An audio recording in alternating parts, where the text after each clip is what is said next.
Ha huy. Tfadal. Tfadal. Melisa çayından yazında, kışında tüketilebilir. Yani yazın bunu soğuk olarak tüketebilirsiniz. Kışın ise hani o mevsimsel olarak soğuk zamanlarda sıcak zamanlarda soğuk bir şekilde tüketilmesinde fayda vardır. Defne aynı şekilde normal çay olarak günde bir seferlik tüketilebilir. Yani defnenin faydaları var.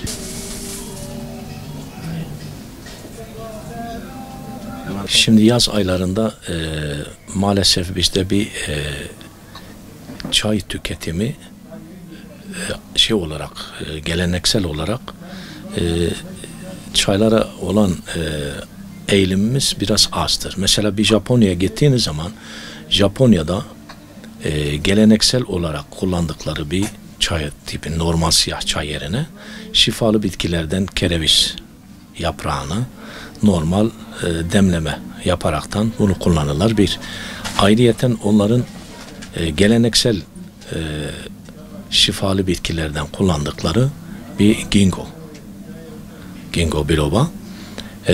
Bizim bu yörede mesela hakim olan genelde şerbet kullanılıyor. Şerbet de meyan kökü.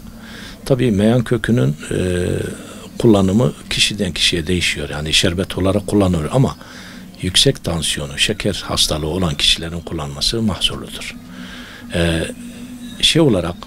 Şerbet olarak ayrıyeten bir ekşi çay veyahut da Medine gülü veyahut da İngilizce ismi hibiskus denilen bir çay demleme olarak yüksek tansiyonu olan kişiler soğuk, tansiyonu düşük olanlar sıcak bir şekilde tüketebilirler.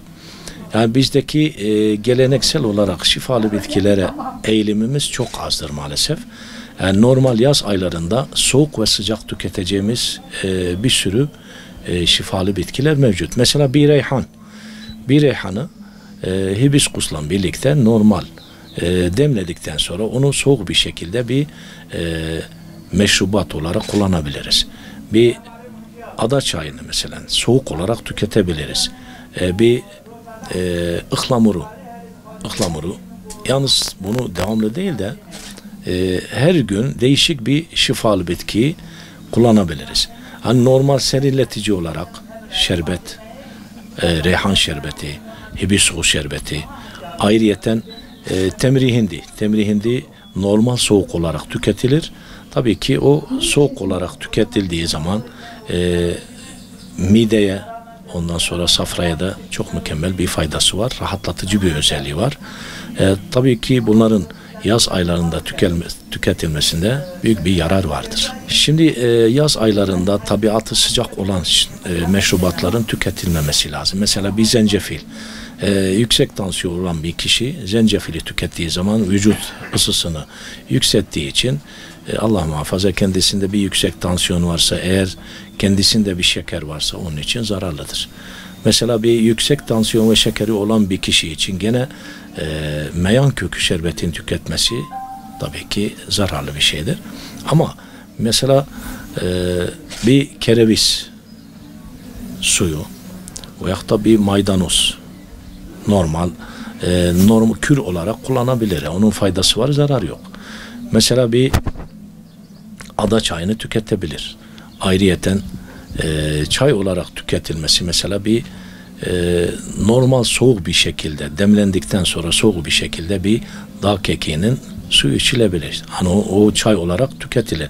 Ama yüksek tansiyonu olan kişilerde tabii ki dağ kekiğinin sıcağı değil de soğuğu tüketilir. Kış aylarındaki şifalı bitkilere olan rağbet daha fazladır.